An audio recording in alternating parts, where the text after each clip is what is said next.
The old park sat quietly in the middle of the city, where tall buildings threw long shadows across the cracked sidewalks. Among the benches and trees, there was one spot that had become home to an elderly woman who looked far older than her years. Her gray hair, thin as silk, was always tucked under a faded hat, and her wrinkled hands trembled slightly when she lifted her paper cup of tea. People in the neighborhood knew her simply as Grandma. No one knew where she came from or how she had ended up living on the streets. Some said she used to live near the river. Others thought she once had a family that moved away. But Grandma never spoke about her past.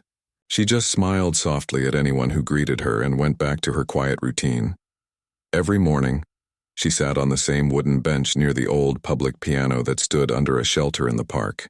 The piano was out of tune, a few keys missing, and its paint had peeled from years of sun and rain. But still, people sometimes came to play it. Students, street performers, or random passers-by trying to impress a date. Grandma would watch them with kind eyes, her lips moving slightly as if humming along to a memory only she could hear. Once in a while, when the park was empty, she would touch the piano keys with a soft, almost fearful motion, just one or two notes, before pulling her hands back, as if the sound itself had startled her.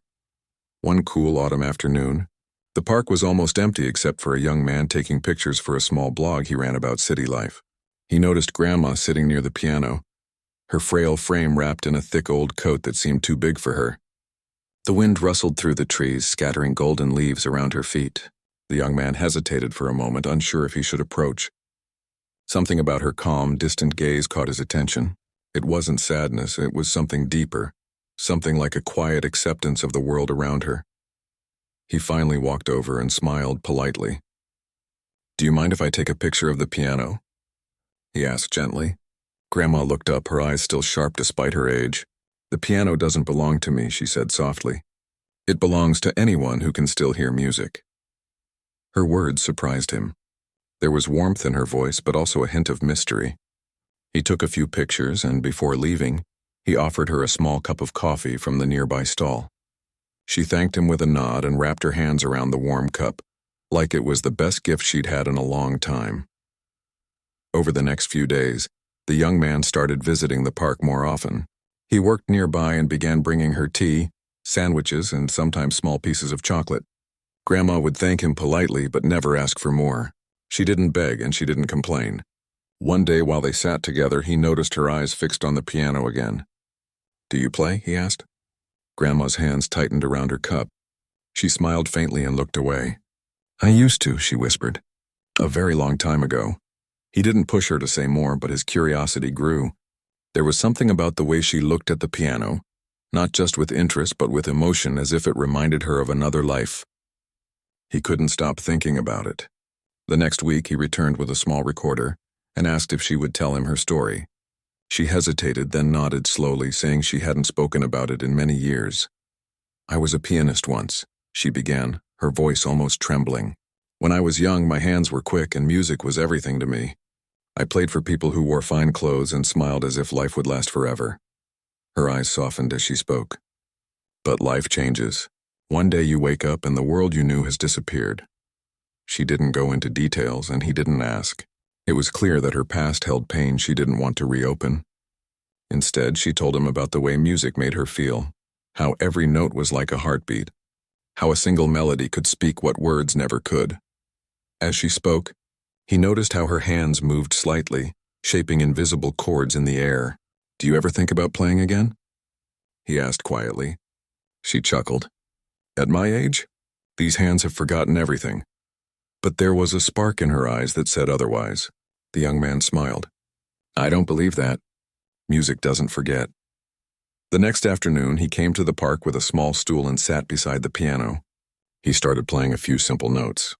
He wasn't very good, but he hoped to encourage her. Grandma watched in silence, her eyes fixed on the keys.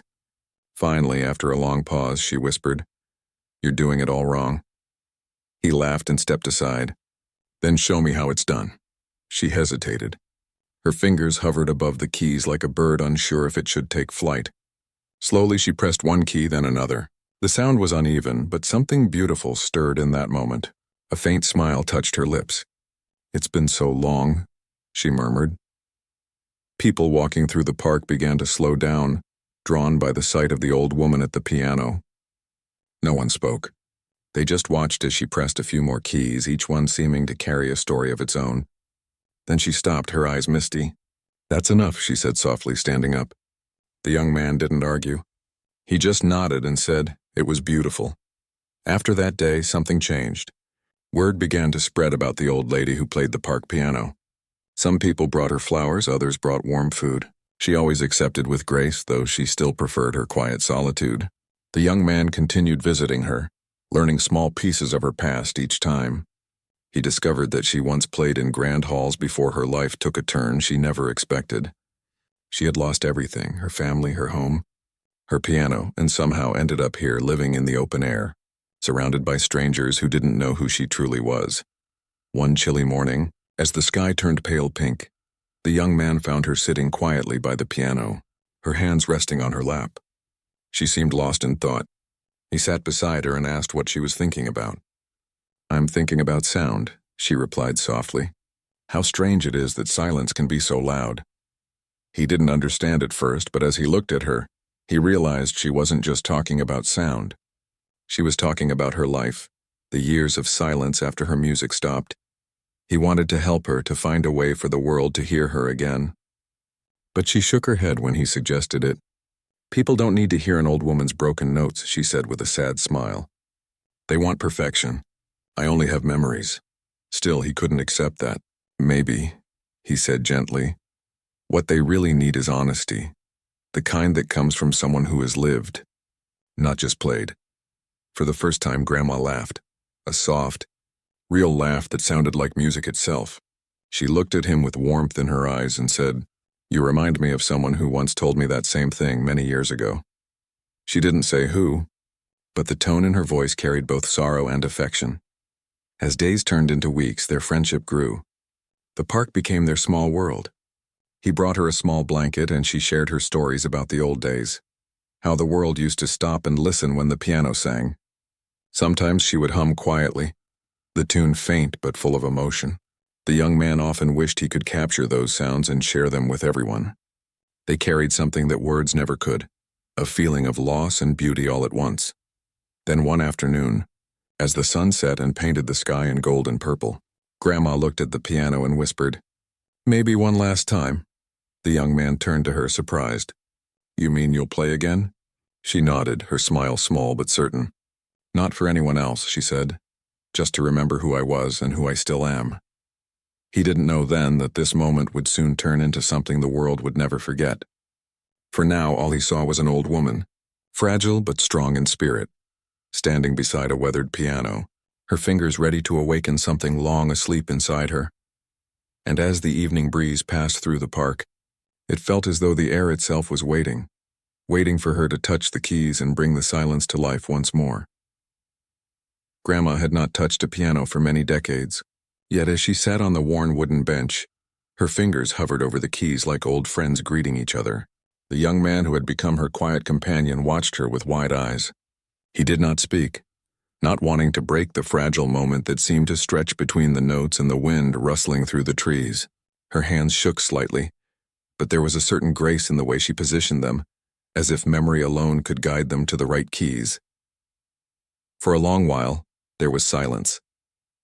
Then she pressed a single note. It was soft, almost hesitant, but it vibrated through the air like a whisper from another time.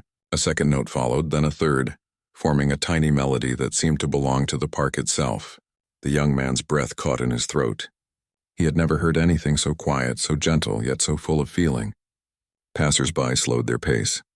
Some stopped entirely, unsure if they should interrupt, as if they had stumbled into a sacred moment. After a pause, she began to play more confidently. The tune was unfamiliar yet beautiful. It was not perfect. Some keys were out of tune, some notes hesitant, but it carried something far deeper than technical skill. It carried a life lived, a story of loss and resilience. Each note seemed to speak of days filled with laughter, nights filled with music, and years filled with solitude.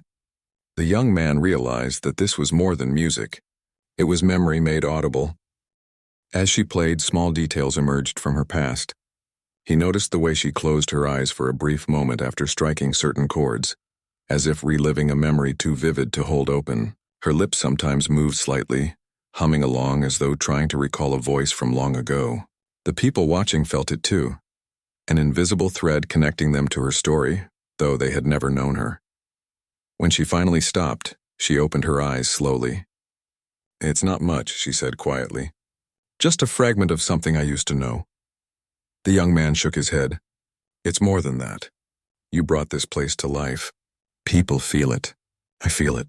Grandma's gaze softened. For a moment she seemed almost childlike, touched by the honesty of his words. Over the next few days, Grandma and the young man continued their routine. She told him fragments of her story in small, hesitant pieces. She spoke of a life filled with music and applause, a life that seemed impossibly distant now. She had played in theaters, small concert halls, and even once in a grand auditorium that shimmered with golden chandeliers. Her music had once moved crowds, but the applause faded, and life's hardships claimed everything else. "People think that old age means forgetting," she said one afternoon, brushing her fingers lightly over the keys without pressing them. "But it doesn't. You remember everything, even the things you wish you could forget." She paused, staring at the worn piano. "Music was my first love. Losing it, losing everything else. It taught me what it means to survive." The young man listened, enthralled. He wanted to tell her that the world could hear her again, that her story could inspire countless people. But he knew it was not his place to push her. He simply nodded, shared her quiet moments, and occasionally placed a cup of warm tea beside her. One chilly morning, Grandma shared a piece of her life that she had never spoken to anyone. "There was a man," she said, her voice trembling slightly. "Someone I loved deeply. He played violin. We would perform together, sometimes in small cafes, sometimes in large halls. He made the world brighter even when it was dark. But war took him away, and then everything else followed." Her hands tightened around the paper cup, knuckles white. "I didn't play for a long time after that." "I couldn't." The young man was silent. He could not imagine the depth of that pain, yet he felt the weight of it in the tremor of her voice and the stillness in her eyes. "You kept living," he said softly. "Even without music, even without him, you kept going." She nodded. "Yes, but only barely. Music was my life. I just didn't know I could survive without it." Despite the sadness, there were small joys in her days now. Some children from nearby schools began to notice her presence. They were curious about the old woman who always sat by the piano, tapping her fingers quietly, sometimes humming. A few would come closer, shyly asking if she could play for them. At first, she would shake her head. Then one day she played a short, gentle tune. The children watched in awe, their eyes wide. When she finished, they clapped softly, their innocence carrying a kind of gratitude that words could not express. Grandma smiled, a rare, genuine smile. Word of her playing began to spread through the neighborhood.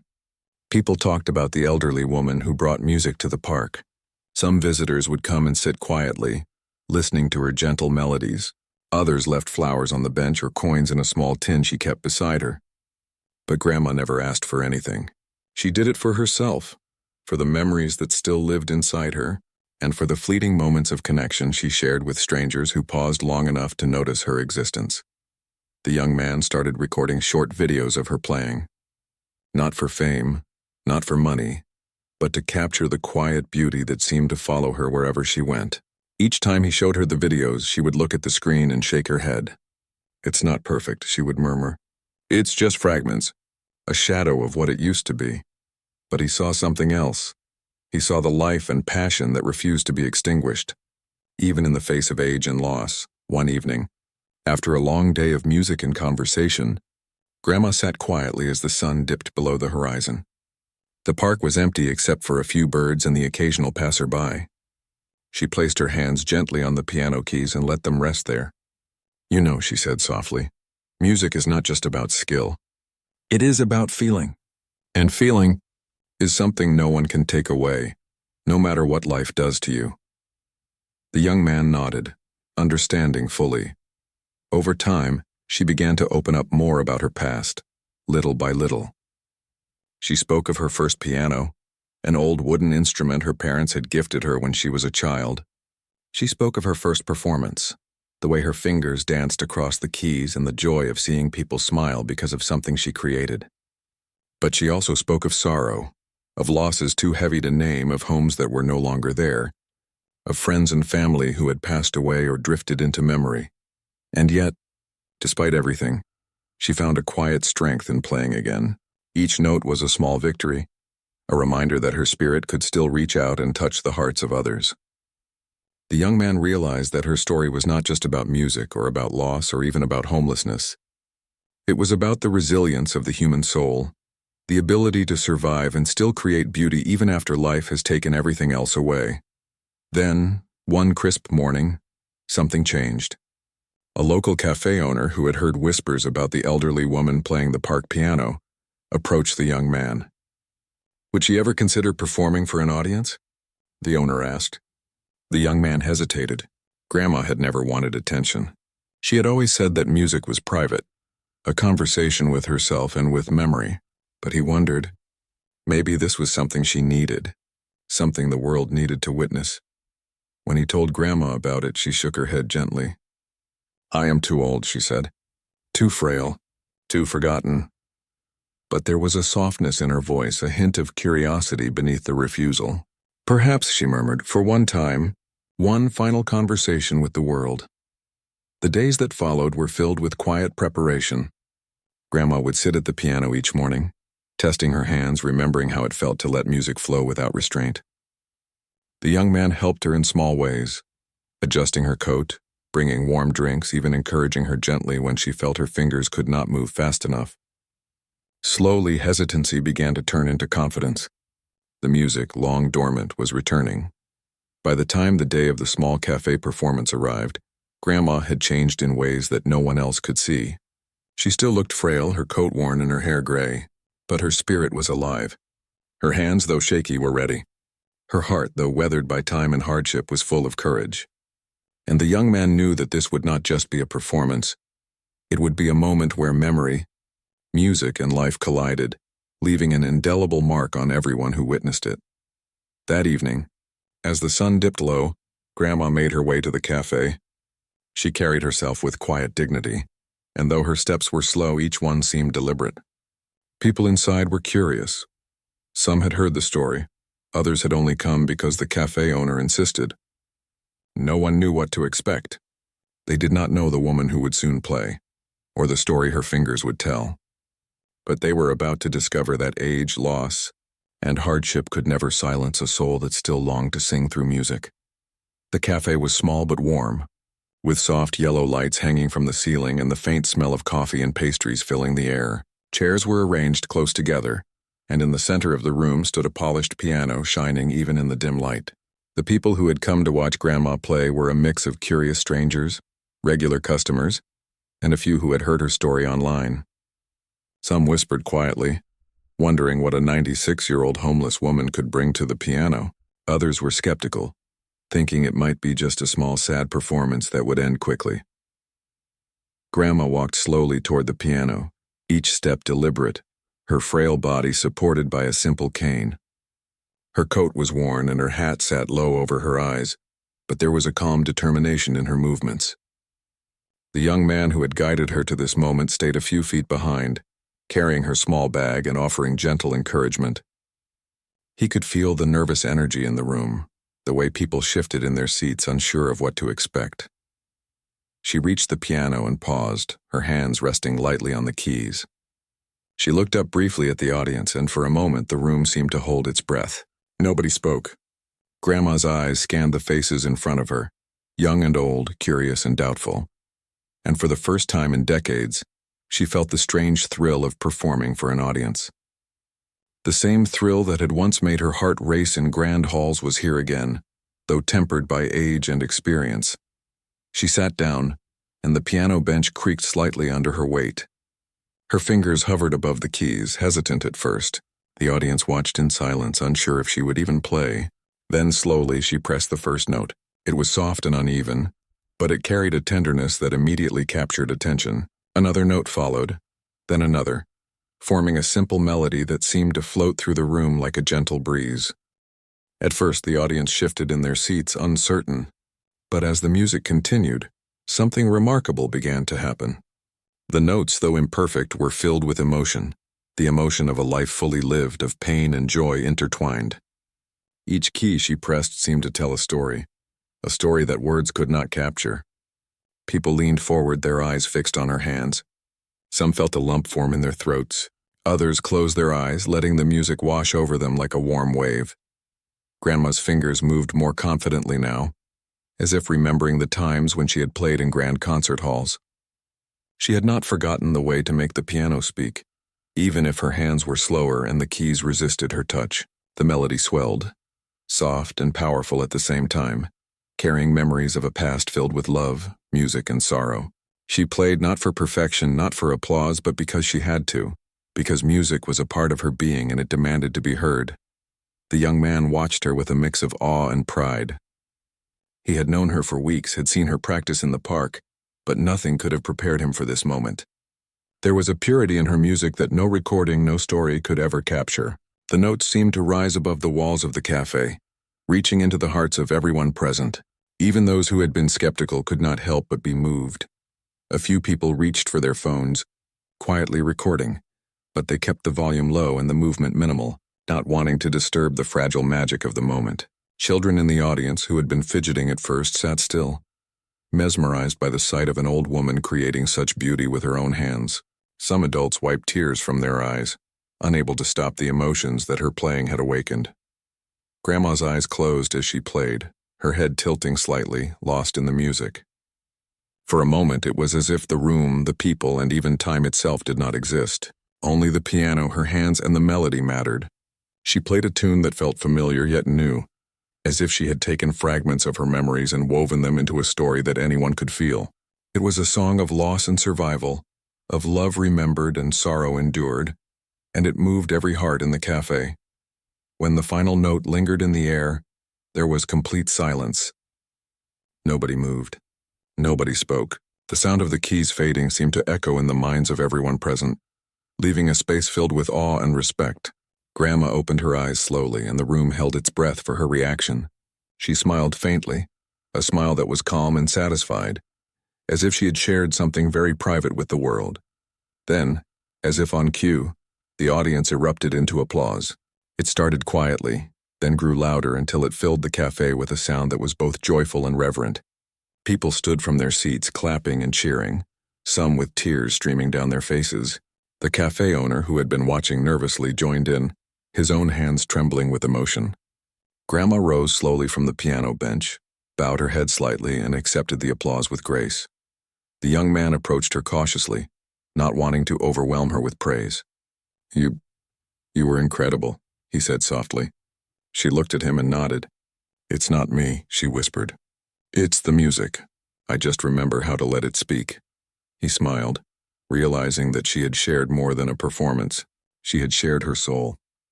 In the days that followed, the story of her performance spread quickly. Videos taken by audience members appeared online, shared across social media, and watched by thousands of people. Comments poured in. People were amazed that a 96-year-old homeless woman could create such beauty. Many shared their own stories of loss, hope, and resilience, inspired by the courage and talent that Grandma had displayed. But Grandma herself remained quiet about the attention. She did not seek fame, nor did she want recognition. She continued her visits to the park, sitting by the piano, playing for herself and the few who had come to know her story. Yet she no longer hesitated to touch the keys. She played more confidently now, aware that her music could touch hearts even beyond the walls of the cafe. The young man continued to be her companion, helping her navigate the new attention with care. He knew that she valued her independence and her privacy, and he respected it. Still, he could see the quiet joy in her eyes, the way her fingers moved over the keys with a renewed purpose. Music had returned to her life, not just as a memory, but as something alive, breathing, and powerful. People began visiting the park specifically to hear her play. Some came with cameras, some with notebooks, and some simply with open hearts, wanting to witness a moment of pure beauty. She welcomed them quietly, letting them sit at a respectful distance, and played as she always had, with honesty, emotion, and a quiet strength that could not be taught. One afternoon, a young girl approached her cautiously. "Can you teach me to play like you?" she asked. Grandma looked at her hands, then at the girl's eager face. She smiled, faint but warm. "Music is not about copying me," she said gently. "It is about finding your own voice and letting it sing." She guided the girl's hands over a few keys, showing her how a melody could feel rather than just sound. The girl's eyes lit up and Grandma felt a spark of hope that music could continue to live on, even through someone else's hands. The small cafe performance had changed something in Grandma, though she did not speak about it. She had faced the world again, sharing a part of herself that had been hidden for decades. She had reminded people that age, loss, and hardship could never erase the human spirit. Her music was a reminder that even in the quietest corners of life, beauty could exist, waiting to be discovered by those willing to notice. And so, life continued in the park. Grandma still sat by her piano, still touched the keys softly, still shared fragments of her music with those who paused long enough to listen. But now there was a new light in her eyes, a quiet confidence that came from knowing that her story, and her music, could inspire others. The young man remained by her side, documenting her journey carefully, always respectful, always present. Together they navigated the delicate balance between the private world she had built and the public admiration that now surrounded her. Grandma had returned to music, not for fame, not for recognition, but for herself and for the simple truth that beauty and emotion cannot be silenced no matter the circumstances. Her fingers danced over the keys with a grace that was fragile yet unwavering, creating melodies that spoke of the life she had lived, the losses she had endured, and the hope that still burned quietly within her. And though the world had started to notice, she remained the same humble woman who had once sat alone in the park, simply touching a piano and remembering who she was. That night, as she walked home under the dim city lights, she felt something she had not felt in decades, the quiet joy of having found her voice again. The day had arrived when Grandma would play in front of a larger audience again. This time it wasn't a small cafe, but a local community hall. A place with high ceilings, wooden floors, and rows of folding chairs neatly arranged. The hall smelled faintly of polish and old wood. Volunteers had brought in flowers, and a modest stage had been set with a black grand piano that gleamed under the soft lights. People had come from nearby neighborhoods, some having seen the story online, others drawn simply by curiosity. There was a quiet excitement in the air, mixed with the usual skepticism of those who wondered how an elderly homeless woman could captivate a room. Grandma arrived early, wrapped in her familiar coat, her hat low over her gray hair. Her cane tapped gently against the floor as she made her way to the piano, followed closely by the young man who had been with her since the first notes in the park. He helped her settle onto the bench, adjusting it so she could reach the keys comfortably. She took a deep breath, her fingers hovering above the keys for a long moment. The room had begun to fill, and even from where she sat, she could see people whispering, some pointing quietly, some peeking from the back row. She looked at the piano in front of her, its black surface reflecting the lights and the eager faces in the audience. For a moment she hesitated. The old fears and doubts crept back, and what if her fingers failed her? What if her hands were too weak to play the melodies she remembered? But then she felt something familiar in her chest, a quiet strength she had carried through decades of hardship. Music had never left her. It was inside her, waiting for her to release it. She pressed the first key. The sound rang clear and pure, startling in its simplicity. A second note followed, then a third. The melody began slowly, gently, almost like a whisper. The audience leaned in, unsure at first, and then they noticed the depth of feeling in each note. This was no ordinary performance. Each sound carried years of life, moments of joy, heartbreak, struggle, and survival, all wrapped into a tune that was both fragile and powerful. Grandma's fingers moved carefully at first, her hands shaky, yet there was an undeniable elegance in her touch. The music began to grow, slowly filling the hall. Some people closed their eyes, letting the notes wash over them. Others watched her every movement, captivated by the way her body seemed to bend and sway with the flow of the melody. She was telling a story without words, a story that only music could hold. She paused briefly in the middle, as if to listen to the echoes of the room. The silence that followed was heavy, almost sacred. And then she continued. Her fingers moved faster now, more confidently, weaving a tapestry of sound that rose and fell like a living thing. It was clear to everyone listening that this was not just an old woman playing a piano. This was a life speaking through music, decades of experiences distilled into every note. The audience sat in awe. Some faces were streaked with tears, others wide-eyed with astonishment. No one dared to interrupt the music. Even the children who had been fidgeting at the back were still, completely absorbed in the sound. The older people in the room, those who had experienced loss and hardship themselves, seemed particularly moved. They could sense the history behind the music, the triumphs and tragedies that had shaped the hands that played. Grandma did not play for applause or recognition. She played because it was a part of her being, a way to express what could not be said in words. She let the melodies rise and fall, linger and fade, each note carrying emotion that transcended age and circumstance. Her hands, though frail, moved with purpose, pressing each key with care, coaxing the music from the piano as if it had been waiting all along for her touch. The young man watched from the side, holding his breath, feeling a swell of pride and emotion. He had seen her play in the park, in quiet moments for no one but herself, but this was something entirely different. Here, in a room filled with strangers, she had reclaimed her power, her voice, her art. The music spoke of survival, resilience, and beauty, and are proof that even a long, hard life cannot erase the soul's capacity to create and inspire. Time seemed to stretch. The audience became silent witnesses to something rare and extraordinary. Every note she played seemed to paint a memory, a fragment of her past, a feeling she had carried for years. She didn't rush. She let the music breathe, letting pauses and silences speak as loudly as the notes themselves. The crescendo built slowly, swelling with emotion, until the hall seemed to vibrate with the intensity of what she was creating. Finally, the last note lingered in the air, soft and resonant, fading gradually into silence. For a few seconds, nobody moved. The sound of the piano faded, but the impression it left behind remained heavy and beautiful in every heart present. Then the applause began, hesitant at first, then growing louder and stronger until it filled the room. People rose to their feet, clapping and cheering, tears streaming down many faces. Some could barely speak, moved beyond words.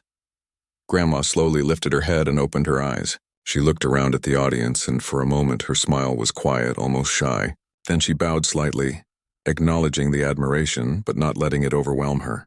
She knew the applause was not for perfection, not for technical skill, but for something deeper, for honesty, for courage, for the simple truth that life's beauty can survive even the hardest years. The young man moved closer, handing her a small cup of water. You were incredible," he said softly. She shook her head with a gentle smile.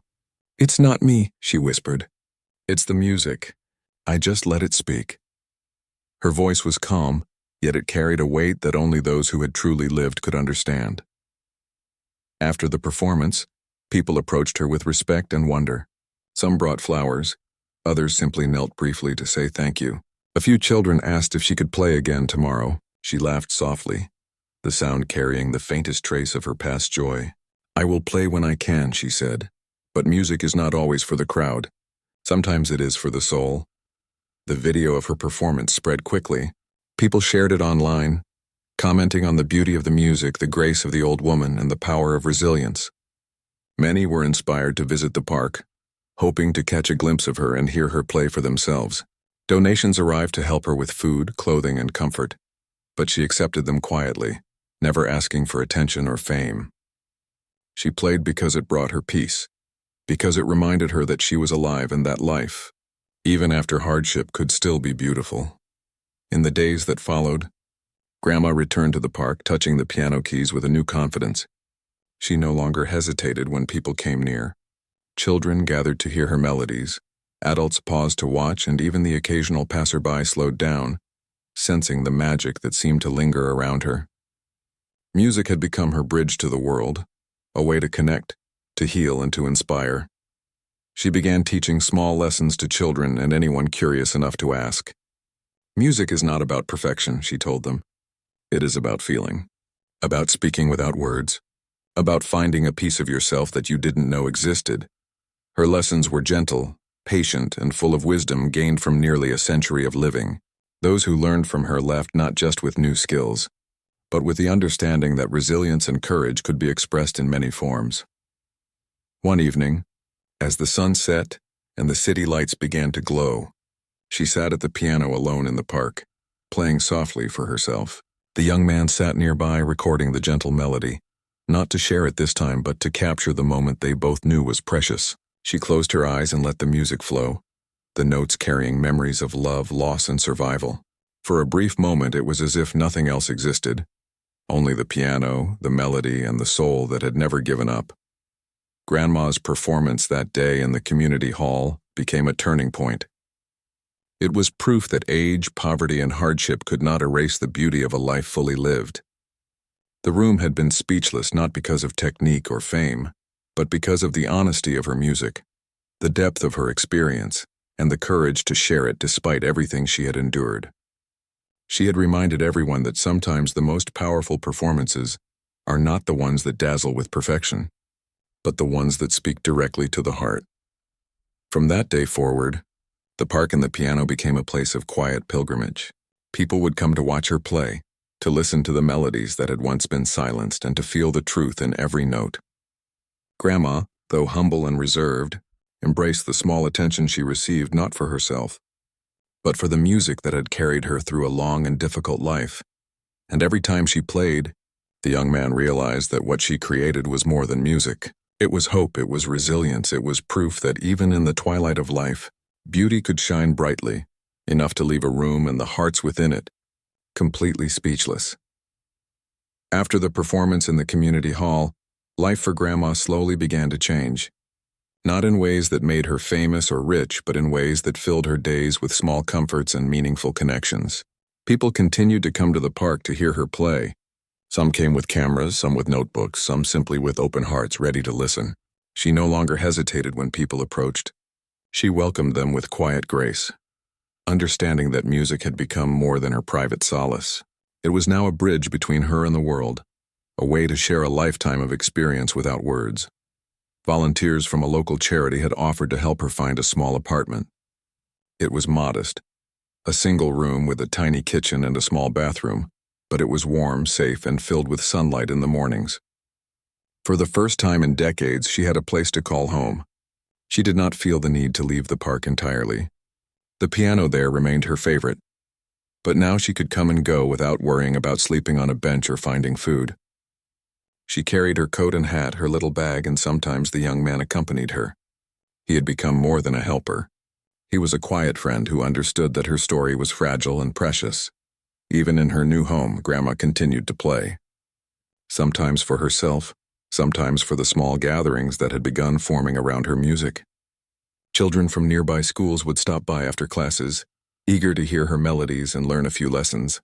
Adults came to find peace, inspiration, or simply to witness the power of someone who had lived through nearly a century and still found beauty in the world. Every note she played was more than music. It was a testament to survival, to resilience, and to the human spirit. One afternoon, a small group of local musicians came to visit her. They had seen the viral videos online and wanted to play together, curious about what it felt like to perform with someone who had carried a lifetime of emotion in her music. Grandma welcomed them cautiously, unsure if her hands could keep up, but when the first note was played, she smiled. The room filled with sound, a gentle, imperfect harmony that felt alive, real, and human. It wasn't about technical skill or competition. It was about connection, the shared joy of creating something together. The young man continued to document her journey, but he always did so quietly, with respect. He never wanted her story to feel like a spectacle. He captured her playing in the park, in her new apartment, with the children, with the musicians, always showing the truth of her life, the beauty of her perseverance, and the depth of her character. The videos he shared online inspired thousands. People commented about how her music made them feel, how it reminded them to appreciate life, to cherish small moments, and to recognize that beauty and talent could exist in every stage of life, no matter the circumstances.